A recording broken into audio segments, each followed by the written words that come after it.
Last સેશનમાં આપણે જેમ વાત થઈ હતી અભિજ્ઞાન શાકુંતલમ આજે પૂરું થશે. સ્ટોરી મેં લાસ્ટ ટાઈમ આખી કહી દીધી હતી, એટલે આખી સ્ટોરી છે એ પહેલેથી રિપીટ નહીં કરું, પણ આ જે બુક છે, નાટક છે આમ એકચ્યુઅલી, એને ઘણા બધા ફોરેન ઓથર્સ છે ને એને માથે બુક લઈ અને જર્મન કોઈ બહુ મોટા લેખક છે અને આઈ થિંક ટોલ્સ્ટોય ને એ બધા હતા ને એના ટાઈમના ઓથર છે. એને અભિજ્ઞાન શાકુંતલમનો વરઘોડો કાઢ્યો હતો જર્મનીમાં. એટલે સ્ટોરી લાસ્ટ સેશનમાં જે કહી હતી એના ઉપરથી આપણને એવું લાગે કે આ સ્ટોરી છે એને આ જર્મન ઓથરે આવી રીતે વરઘોડો કાઢ્યો હતો ને બધા ઢગલા બંધ આટલી બધી પ્રશંસા કરે છે, તો એવું તો કઈ સ્ટોરીમાં તો છે જ નહીં. પણ મેં લાસ્ટ ટાઈમ જેમ કીધું તેમ કે કાલિદાસ છે ને એ જસ્ટિફાઈ જે રીતે કરે છે એ સૌથી મહત્વની વસ્તુ છે.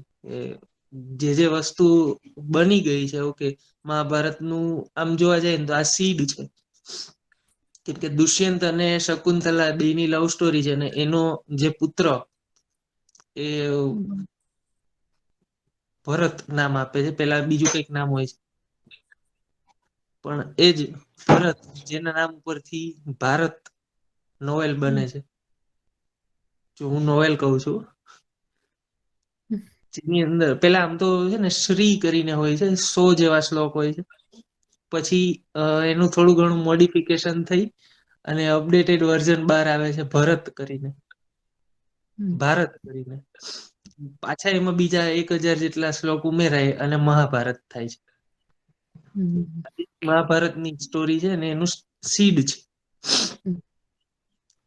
પણ જેને મહાભારત ઓરિજિનલ લખી છે એ લોકોએ આને એટલું બધું કઈ મહત્વ નથી આપ્યું, પણ કાલિદાસે એને વેરી વેલ જસ્ટિફાઈડ કરી દીધું છે.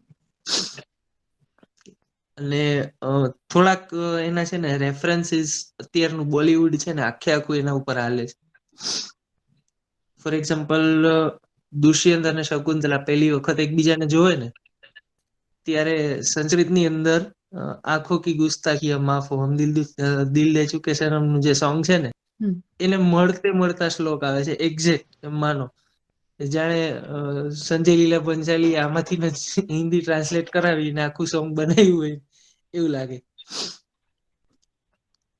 એની એક લાઈન છે ને કે ઝૂકી આંખેથી જે વસ્તુ જોઈ શકાય એ ખુલ્લી આંખેથી નથી કહેવાતું, એવી એક લાઈન છે. સેમ લાઈન સંસ્કૃતમાં આવે છે. એટલે આવા ઘણા બધા રેફરન્સીસ છે જે આપણે અત્યારના ટાઈમમાં, મેં ફેમિનિઝમની વાત કરી હતી લાસ્ટ ટાઈમ, એનો રેફરન્સ પણ આમાંથી આવે.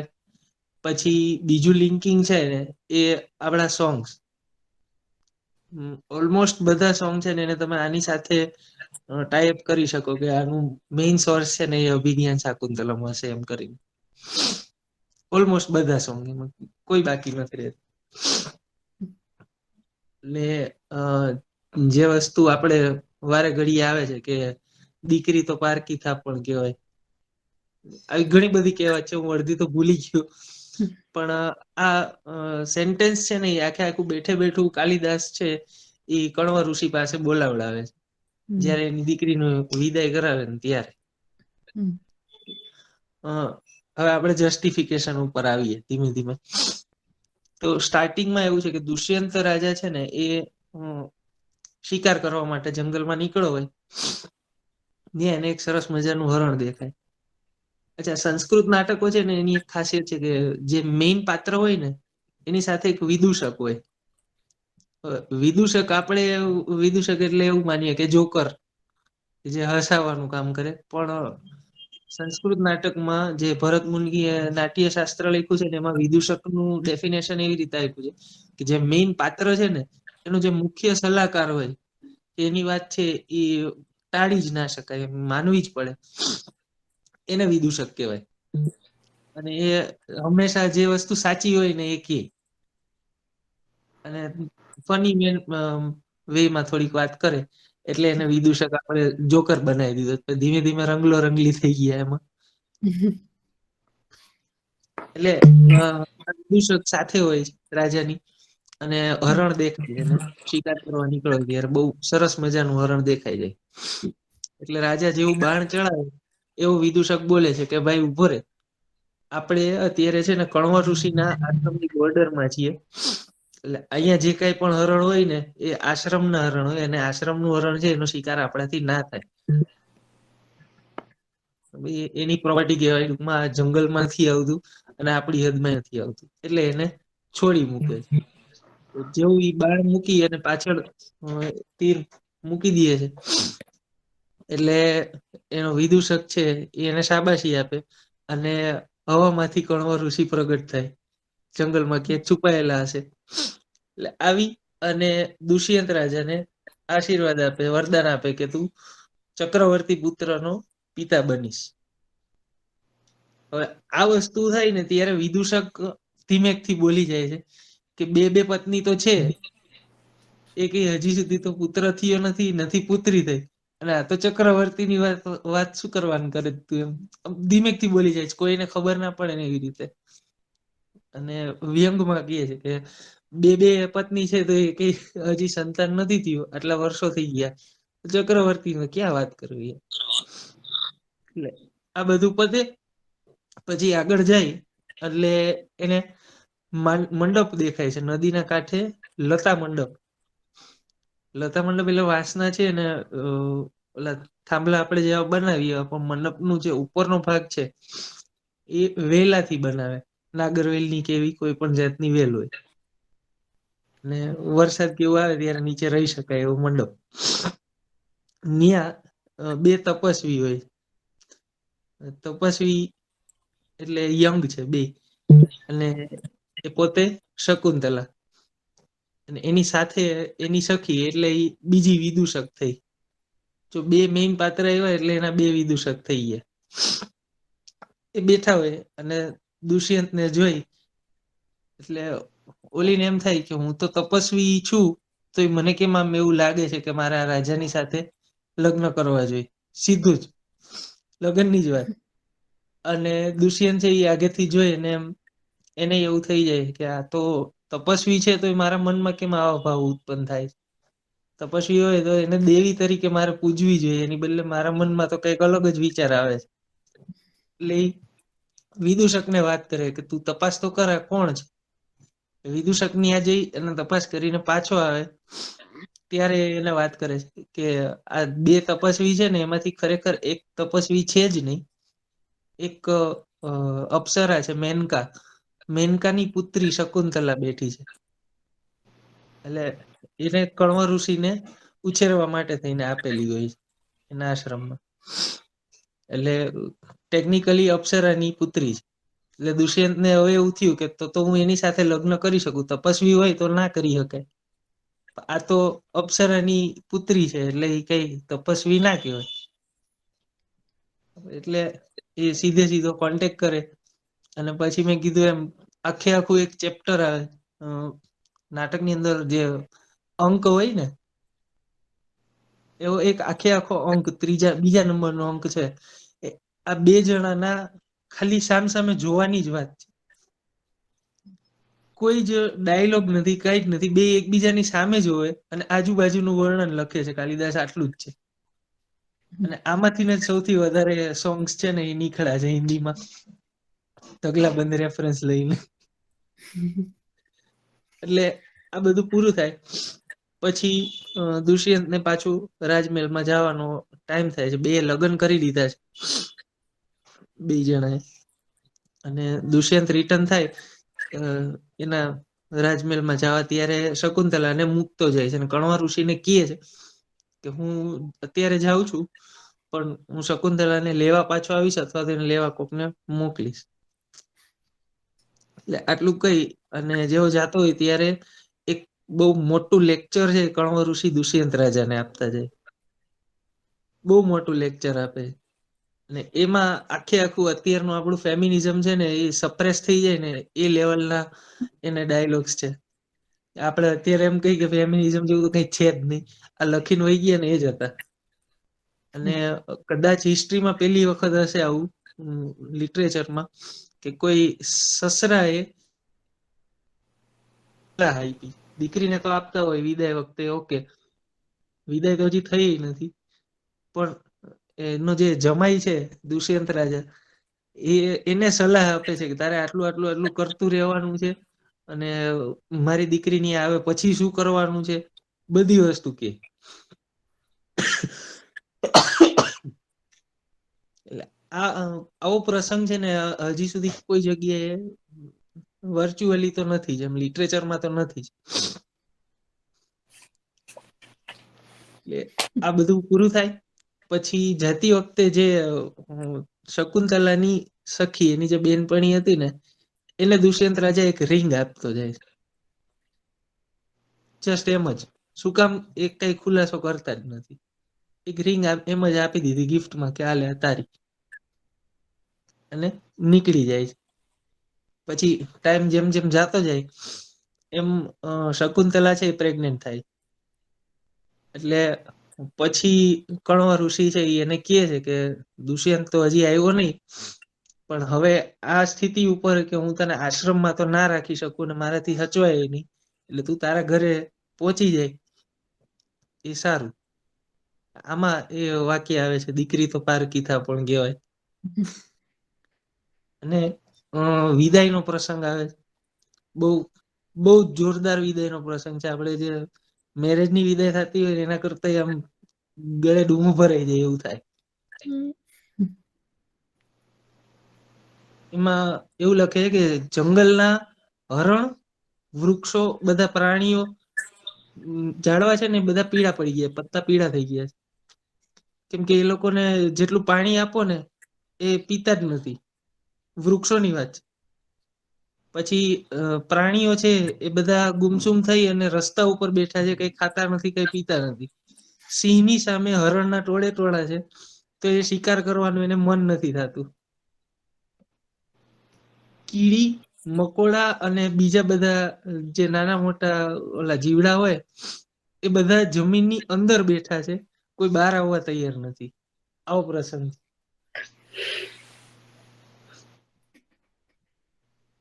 એટલે ઝાડવા છે ને એ બોલે છે. કાલિદાસની કૃતિમાં બધું થઈ શકે. એટલે ઝાડવા બોલે છે કે શકુંતલા છે એ મને પાણી આપે પછી પીતી હતી.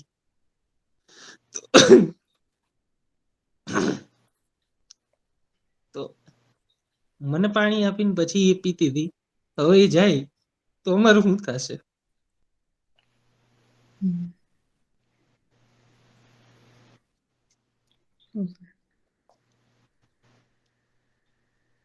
એટલે એમાં પાંદા પીળા પડી જાય. અને રસ્તામાં બીજા જાય છે ત્યારે ઘણા બધા પ્રસંગ આવતા જાય. ઓલી જે સખી છે જેને રિંગ આપી હતી એની સાથે જાય છે વિદાયમાં.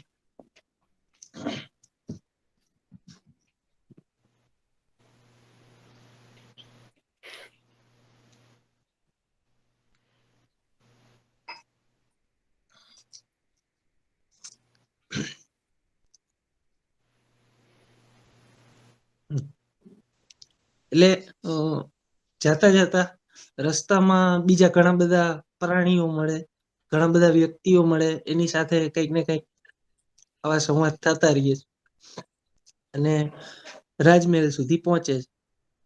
રસ્તામાં એક બીજો પ્રસંગ બને છે, પણ એ કાલિદાસ અત્યારે નથી કહેતા.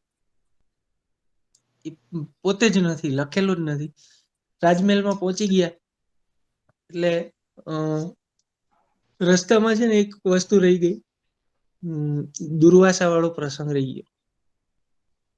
હું ભૂલી ગયો એકચ્યુઅલી. વિદાયની પહેલા દુર્વાસા ઋષિ છે એ આશ્રમમાં આવ્યા હોય આ લોકોના, ત્યારે કણવ ઋષિ હોતા નથી. એટલે આ તો છે દુષ્યંતના વિચારોમાં બેઠી હોય શકુંતલા, અને એની સખી છે એ બહાર કામ કરતી હોય. દુર્વાસા ઋષિ આવીને રાહ જોતા હોય, પણ કોઈ આવતું નથી. થોડીક વાર રાહ જોઈ પછી એને શકુંતલાને પૂછ્યું કે કોનો આશ્રમ છે, તારો ઋષિ ક્યાં છે? દુર્વાસાની તો આપણને ખબર છે કે બહુ એકદમ શોર્ટ ટેમ્પર. એટલે શકુંતલા કઈ એક્સપ્લેન કરવા જાય ને એ પેલા જ એના હાવભાવ જોઈ અને દુર્વાસા ઋષિ સમજી ગયા કે આ જ આશ્રમની તપસ્વીની છે. એને કહી દીધું કે હું અહીંયા આટલા ટાઈમથી ઊભો છું, તે મને પૂછ્યું નથી, પાણીનું નથી પૂછ્યું, કાંઈ નહીં.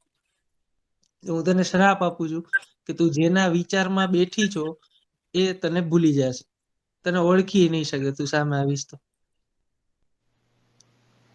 આવો શ્રાપ આપે. અને પછી એની સખી છે એ પાછળ આવી જાય અને એને જોવે. એકચ્યુઅલી આ શ્રાપ આપે છે ને એ શકુંતલાને ખબર નથી પડવા દેતી.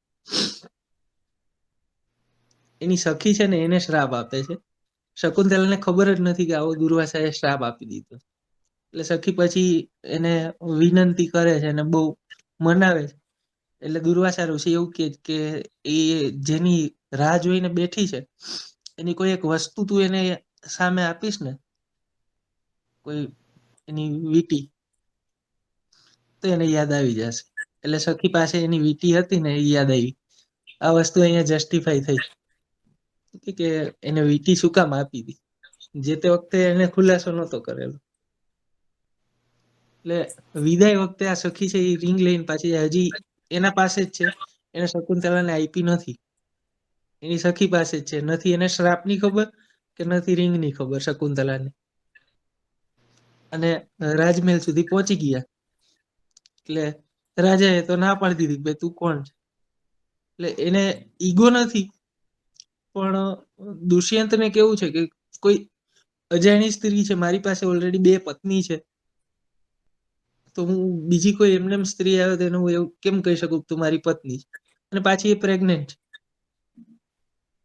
કાલ સવારે કોઈ એનો ઓરિજિનલ પતિ છે એ આવી જાય તો પછી મારે શું કરવાનું, એમ એથિકલી વિચારે છે. જો જે મહાભારતમાં રેફરન્સ હતો એ અહીંયા બિલકુલ નથી. એકદમ લોજિકલ વસ્તુ છે કે રાજા કક્ષાનો માણસ છે એ આવી રીતના વિચારે પછી કે પ્રજામાં મારું શું થાય કે આવી કોઈ સ્ત્રીને રાખી લીધી છે મેં, એનો મતલબ શું થયો? કાલ સવારે તો આવા કેટલાય આવી જશે કે જેને તરસ વળેલી છે તો બધી અહીંયા આવે તો મારે શું કરવું? એટલે તરત પુરોહિતને બોલાવે છે. આ પ્રસંગ થાય ને એટલે પેલી સખી આવી છે સાથે વાત કરે છે કે આ આવું થયું ને આવું થયું ને આવું થયું. પણ રાજા કોઈ રીતે માનતો નથી. રાજા એટલી વારમાં પુરોહિતને બોલાવી દે. એની હારે ચર્ચા કરતો હોય ત્યારે સખીને યાદ આવે છે કે રાજાએ મને વીંટી આપી હતી, હું એ બતાવું તો? એટલે બોલી જાય કે તમે મને એક વીંટી આપેલી હતી, હું તમને બતાવું ને એટલે તમને બધું યાદ આવી જશે. એમ કરીને એનું જે પાઉચ હોય ને કમરમાં રાખેલું, એ પાઉચ ગોતતી હોય તો એમાંથી રિંગ નીકળતી નથી. પછી એને યાદ આવ્યું કે રસ્તામાં જયારે વિદાય પૂરી કરીને આવતા હતા રાજમહેલમાં, ત્યારે એને વીંટી ટ્રાય કરવા માટે આંગળીમાં પહેરી હતી.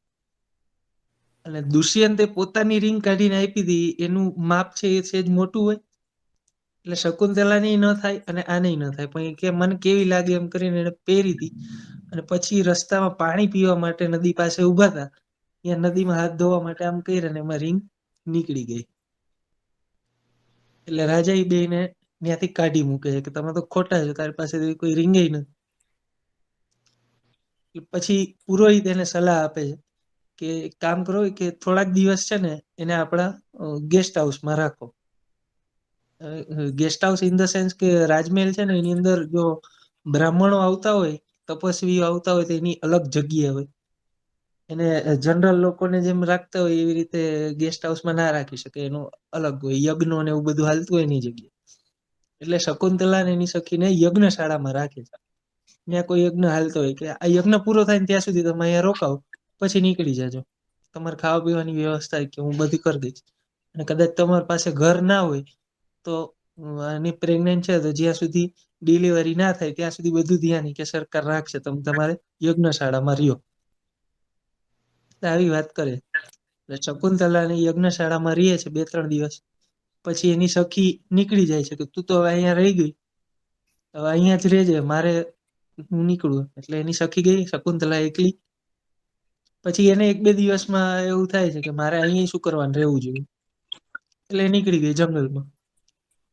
હવે આ બધી વસ્તુ દુષ્યંતને ખબર નથી, એ નીકળી ગઈ. આ ચેપ્ટર પૂરું થઈ ગયું. હવે મેઇન ચેપ્ટર હવે ચાલુ થાય. 6 પૂરા થયા, 5 પૂરા થયા, 6થું ચેપ્ટર આવ્યું.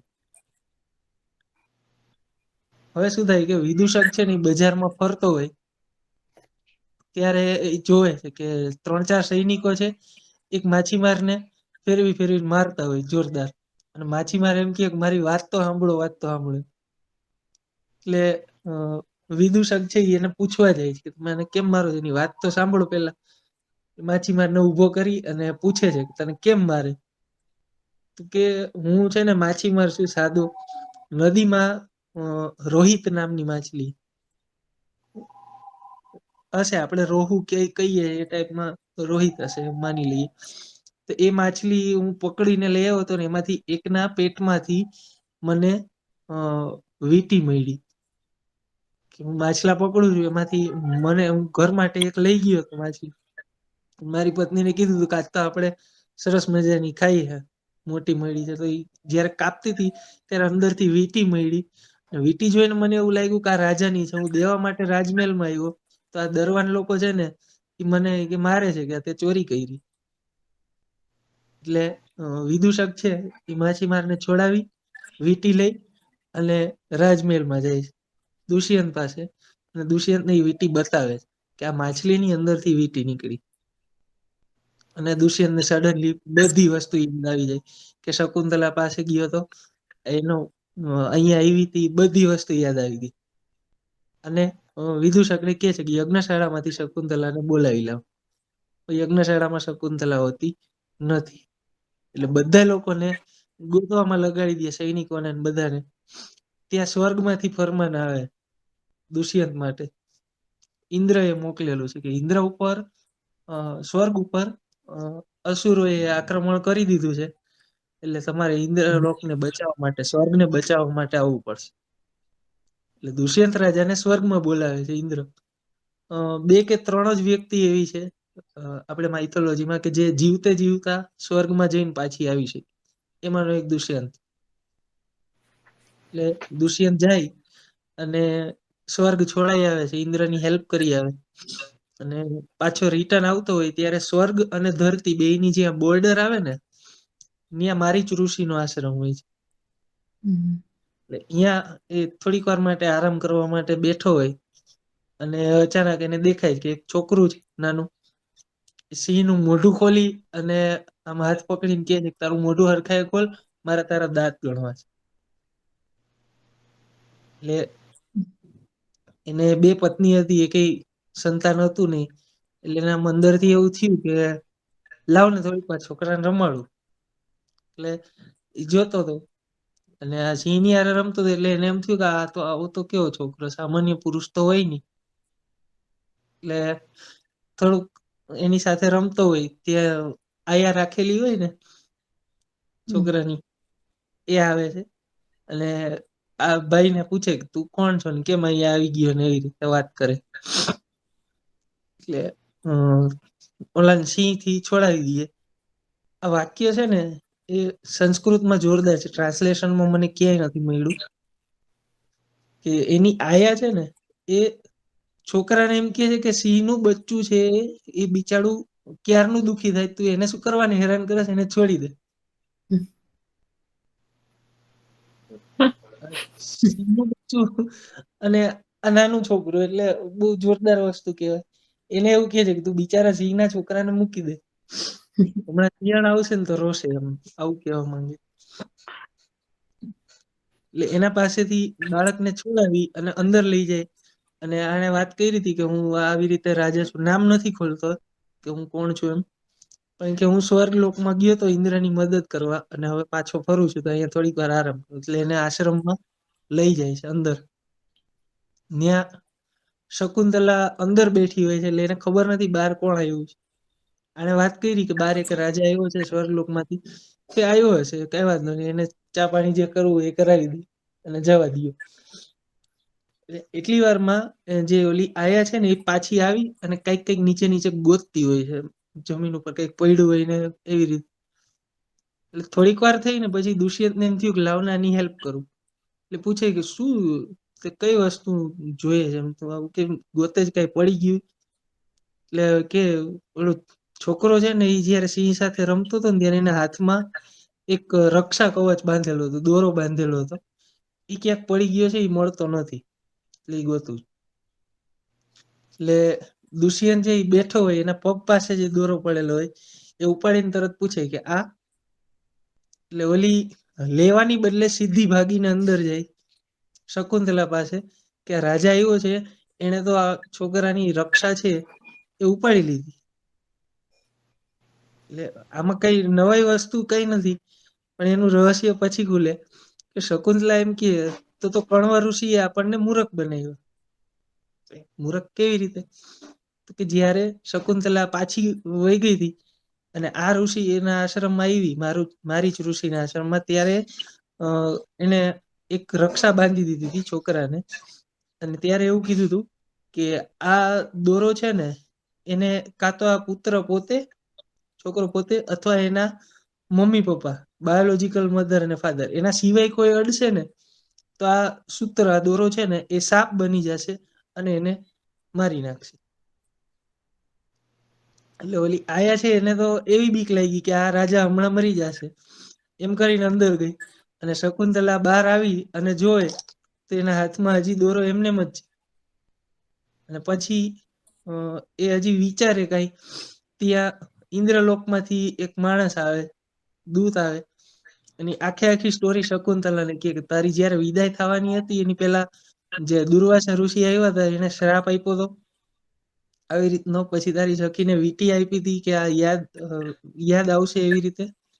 એટલે એ સાથે વીંટી લઈને આવી હતી, પણ રસ્તામાં પાણી પીવા ઉભા રહી એની વીંટી નીકળી ગઈ હતી, એટલે રાજા તને ઓળખી ના શક્યો.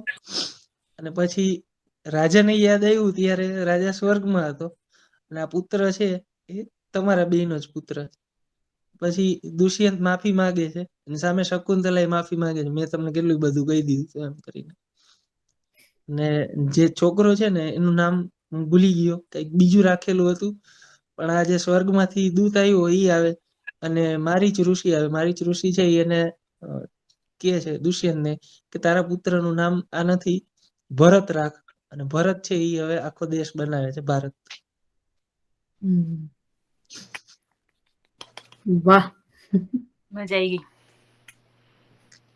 એટલે જે ઓલી સ્ટોરી મહાભારત વાળી આપણે જોઈને આખી, એ બહુ જ ક્રૂડ હતી, આમ એકદમ વિચિત્ર લાગે કે આવું તો કઈ હોતું હશે. અને આમાં બધી વસ્તુ જસ્ટિફાઈ કરી દે. એકચ્યુઅલી માં એ ઓળખતો જ ના હોય તો પછી એને ધુતકારી જ દે ને, ભૂલી જ ગયો હોય માણસ તો પછી કેવી રીતે એને યાદ હોય? આપણે ડિસ્કશન માટે નવી લિંક કરી દઈએ જોઈન. એટલે શું અંદર આખું અલગ, હા, એટલે આનું હમણાં 4 મિનિટમાં પતી જશે, એટલે નવી લિંક કરી દઈએ તો પછી આમાં આખું અલગ માર કટ કરવાની જરૂર ના પડે. બરાબર, મેં શેર કરી દીધી છે લિંક ઓલરેડી ગ્રુપમાં. શું આમાં રેકોર્ડરમાં ટાઈમ લિમિટ છે એવું છે? ના ના, મેં 1.5 કલાકની જ કરાવી હતી, એટલે મેં બીજી ઓલરેડી કરી દીધી, તો એ જોઈન કરી દઈએ આપણે. ઓકે. ઓકે.